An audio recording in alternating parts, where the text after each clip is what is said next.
So guys, আজকে আমি আপনাদের জন্য একটা ভিডিও নিয়ে আসলাম, নিউ ভিডিও। যারা স্মার্ট টিভিতে ইউটিউব চালাতে পারতেছেন না, তাদের কাছে এরকম আসতেছে তাদের টিভিতে, তাদের জন্য আজকে আমার এই ভিডিওটা।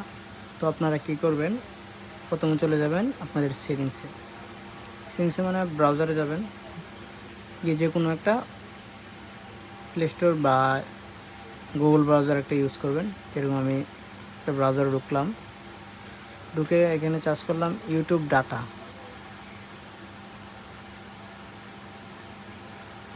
যে আমি এখানে চার্জ করতেছি স্মার্ট ইউটিউব ডাটা, ঠিক আছে। যে আমার এখানে চার্জ করা আছে। তো আমি এখানে কী করবো, এই যে এটা ঢোকার পরে এই দেখেন, এই যে আপনাদের